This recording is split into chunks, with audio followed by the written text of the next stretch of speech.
یو بروبکس، خوش اومدید به چنلم. من رضاییم و اینجا تکی لوپس. امروز قراره یکی از بیتای آلبوم آماده کنیم. یه اول گنگ با من همراه باشید.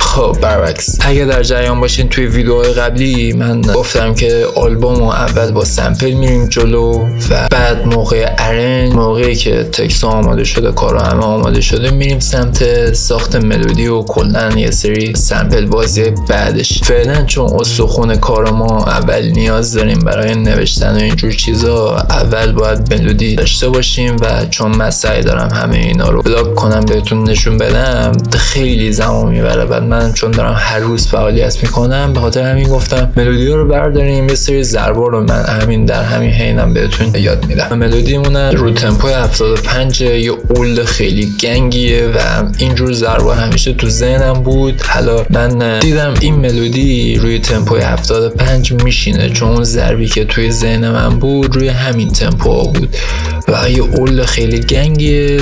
ملودیش هم ملودی خوبیه به نظرم.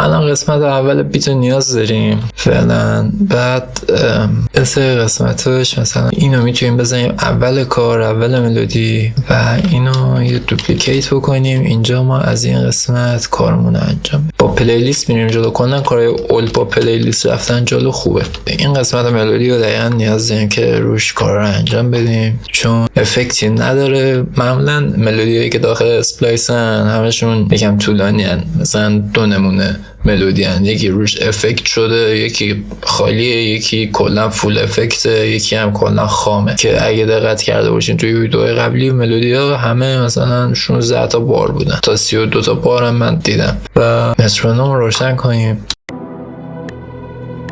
در واقع یه جور دریله ولی ضربات بمبپیه. اون حالت حایتش دریله. الان بهتون نشون میدم متوجه میشی. کلا هم از ضربات بیشتر ترپی میخوام استفاده بکنم، چون نیو الداسکوله. از پک جدید داشتون ترپ تکی در حال آماده سازیه. این خوبه. اینو بکنیم روی حالت 1/6 بذاریم، چون یه جور حالت ضد ضرب داره.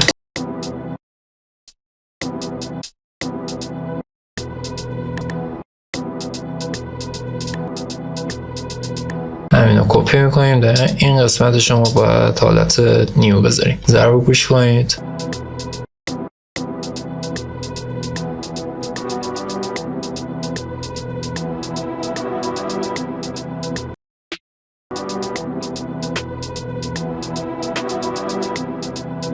دقیقا نیاز دارم الان بلوکا کامل باشن. با آلت و ال میتونیم کامل بکنیم. دقیقا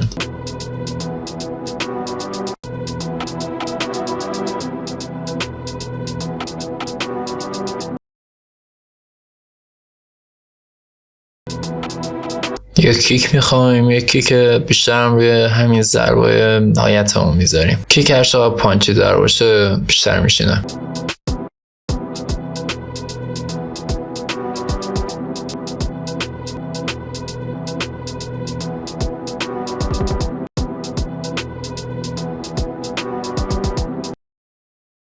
تمپلیت ساده چیدیم از کیکمون. یه سری تغییرات ریزم اینجا قراره یه سری کیک های ضد ضرب طوری هم اضافه بکنیم بهش.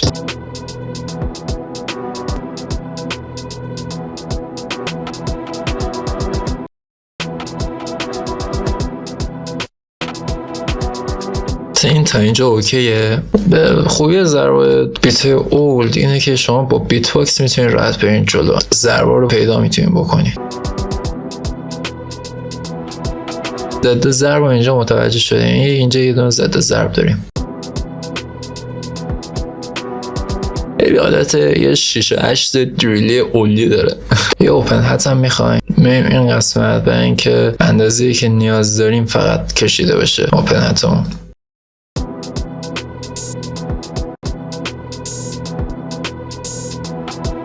اینجا یه دوتا دیگه هم میذاریم. از رول حالت هم استفاده میکنی، از این رولای حالتی خیلی شیفتی، خیلی اینجوری واسه رولای ترپی استفاده میشه توی بیتای 808 مافیا مخصوصا. اولا باید اوکی کنیم اینو، از توی لوپ در بیاریم اینا رو، درگش بکنیم، از رو ریسمپل بزنیم رو استرچ. الان بهتر موقع دیگه.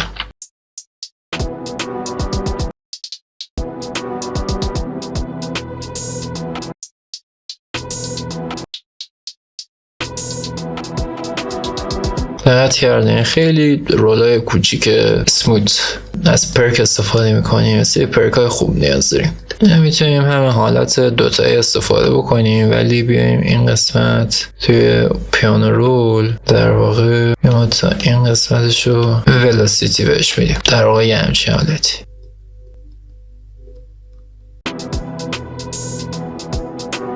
اصلا به گوش نمیرسه. این دقیقا خوبی این قضیه است. یه دونه اسنپ هم بهش اضافه بکنیم.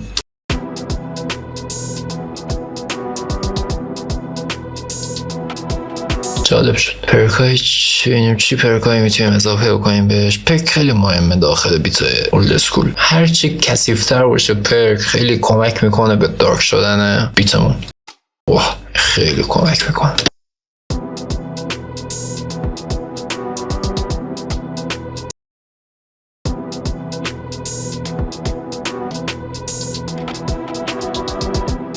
یکم هم توی اسنیراش یکم بازی میکنیم باش.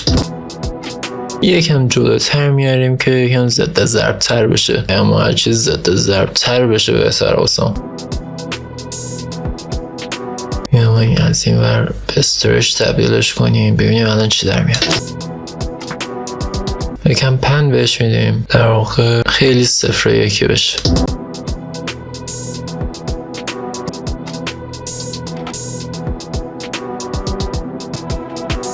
این رولا هم خیلی خوبه که پن بشن حتما.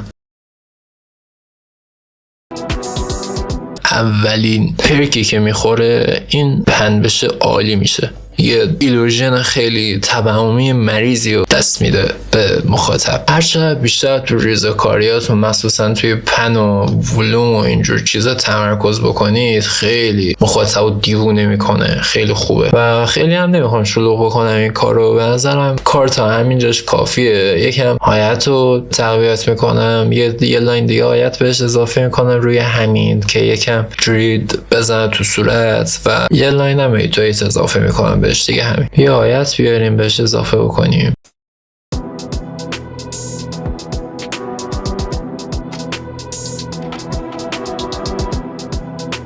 این واسه شیکرمون خیلی خوبه، خوب ساپورت کرد شیکرمون رو. این چی در میخواد همون باشه، فقط یک کم تکسچرش تغییر بکنه. این هم آیت سوزنی باشه خوبه. بین ایناش تک دارم، الان ببینم کدومی که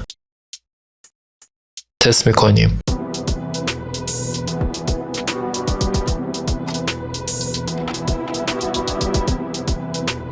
الان خیلی بهتر شد. این دقیقا همون حالتیه که نیاز داشتیم. به سمت ایتویتش حالت نیو اسکول داره، یکم ایتویتای کشیده تر و خیلی ترپی، چون در واقع بیت نیو اسکولیه. ایتویتای سمی چی داریم؟ یکم تقویتش میکنیم. خوبه الان خوب. اینو یادم رفت انجام بدم. هولدش رو زیاد کنیم، دیگه ساستین ریلیز هم کمش کنیم. الان میریم توی پیانو رو. الان که ایت اضافه کردم به گوشم خورد که ملودیمون یکم بیس داره، با بیسش رو بگیریم. EQ کنیم یکم بیسش رو بگیریم.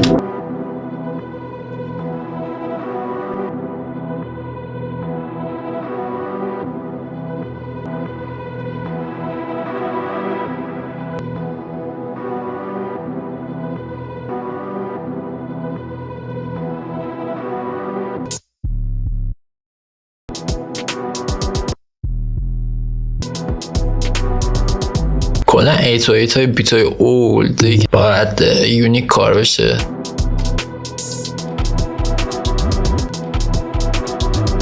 بس کردیم دقیقا با اسلاید یه جورایی با اون کیک سینکش کردم. این قسمت یکم کار داره.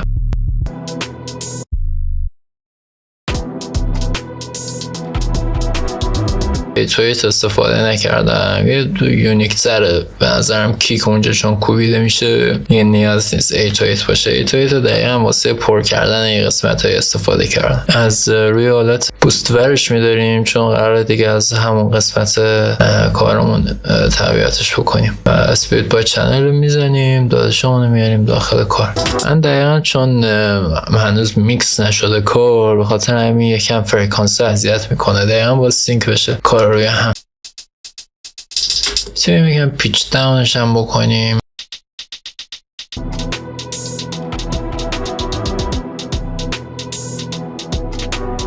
یکم با J37 که برای ویوز یکم وینتیجش میکنیم، کرینچی بشه، یکم واینیل لوفایی بشه که میشینه دقیقا روی این ملودی.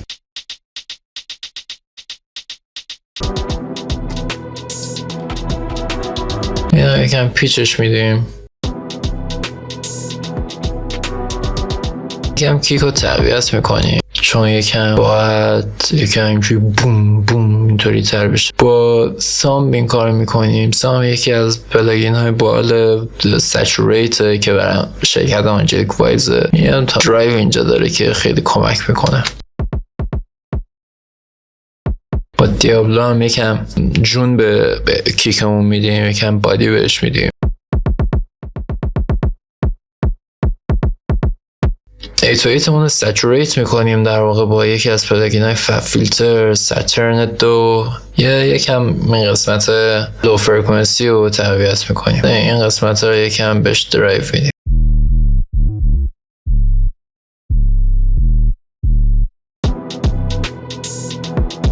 یه لیمیتر هم بعدش میذاریم. دقیقا جاییه که ما باید اینا رو با هم چفت بکنیم. با ایکیولایزر بیشتر فرکانس هایی که اضافه رو میگیریم و دقیقا همون قسمت هایی که نیاز داریم رو استفاده میکنیم. در واقع باید این قسمت ها رو از فرکانس خالی کنیم که کیک و 808 میاد زیاد این قسمت اشغال نشده باشه، چون ملودی ما هم یه دونه پد امبینس داره اون زیرش و چون یه دونه استرینگ پیچ شده در واقع یکم روی لو فرکانسی هستش و باید جا برامون هم باز کنیم. همه این صدا یه دونه لو فرکانسی و های فرکانسی دارن که هر کدوم ما باید بگیریم. اینم با تیپ یکم سچوریت تقویتش میکنیم. از یه طرف هم سچوریت میکنم تقویتش میکنم.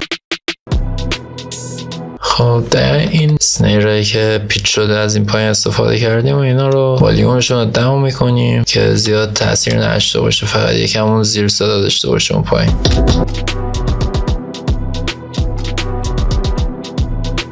کیک و 808 هم باید های فرکانسی هاشو بگیریم که جا واسه پنهت و اسنیر اینا هم باز بشه که در واقع یه جور بازی فرکانسیه دیگه. اینا رو توی کتابایی که من گذاشتم داخل چنل تلگرامم اونا رو بریم بخونین، اینا خیلی کمک میکنه.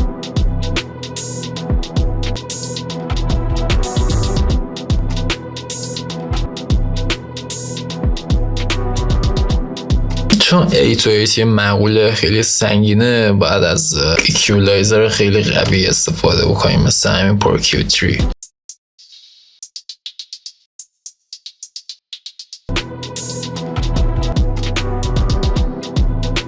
رولمون رو یکم تقویت میکنیم با کیک واک C2A. یه دونه سافت کلیپر هم به تای اسلاتش اضافه میکنیم که جلوی پیکاشو بگیره قرمزش. اون پرکایی که استفاده کردیم و میتونیم با اسکچ کست یکم کریپی ترش بکنیم. ملودیمون هم میتونیم یکم شیپر باکس بهش بدیم.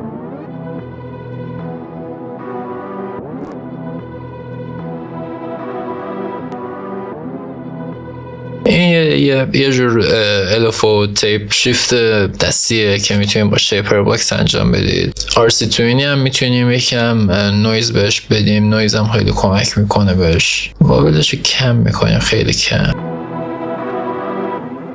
میتر روی ملودیمون میذاریم.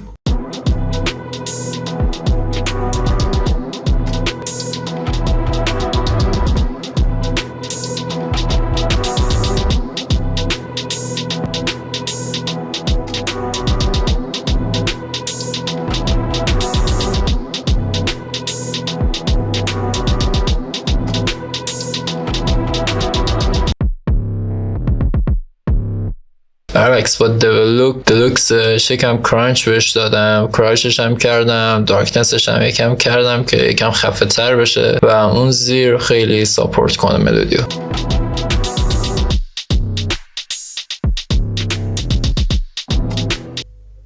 در واقع یک گیت 1/2 بشه، اینا در واقع گیت 1/4 میشن.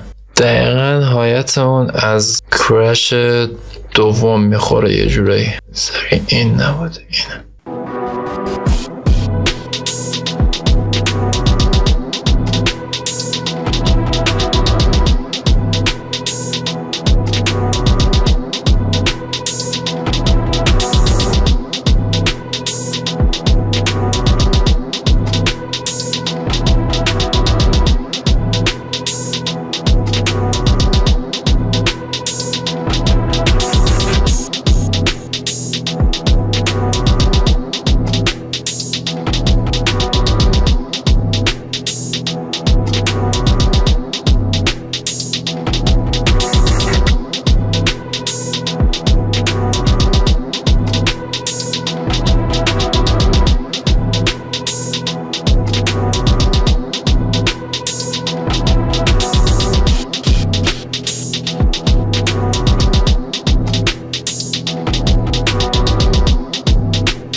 خب برعکس امیدوارم خوشتون آمده باشه. اینم یکی از بیت‌های آلبومه که در واقع تونستیم تا 60% بیتو تکمیل بکنیم. برعکس اینا همه یه ویدیوهای دیگه ای دارن. فکر کنم تا یه ماه خورده دیگه این پروژه ها دوباره باز بشن و بیشتر کارهای دیگه‌اش هم انجام بشه و بعد اون ورسا میاد روش و اونجا هم یه میکس و مستری هم روی ورسش میخوره. کلا شما یه آلبوم کامل رو شما میتونید پروسه ساخت بیتش رو ببینید و از اون طرف هم بلاگش رو درست میکنم موقع ساخت موزیک ویدیوش، موقع کلیپاش، موقع اینکه ویژوال آرتاش رو درست کنیم، کاور آرتاش رو درست کنیم. کلا یه سری برنامه دارم و جدا از اون 50 تا که شدیم لایو رو شروع میکنم و با هم توی تویچ استریم میکنیم. یه سری لایو هم داخل یوتیوب میذارم، پرسش و پاسخ، یه سری سوال مربوط به آهنگسازی و میکس و مستر اینا با هم صحبت میکنیم و سیوش میکنم داخل یوتیوب که شما هم استفاده بکنید. و یه دونه کوکاپ هم داریم که داخل تویچه که اونجا هم میریم مثلا 3 تا ملودی برمی‌داریم، هر کدوم از اون 3 تا ملودی رو مثلا بیت میکنیم. اگه بین شما آهنگساز کسی هم واسه من تونست داخل تلگرام ملودی میتونه بفرسته که داخل تویچ استفاده بکنیم. صحبت دیگه ای نمی‌کنم. لایک، کامنت، سابسکرایب بکنید. سابسکرایباتون خیلی به من انرژی میده. دمتون گرم. کامنت هم میذارید، خیلی عشقید، محبت دارید و چاکر شما هم دیگه. صحبت دیگه ای نمی‌کنم. برای هم اینجا تکیلوپسه، ما اینجا بهتون یاد میدیم چجوری با کامپیوتری کیبورد موزیک بزنید.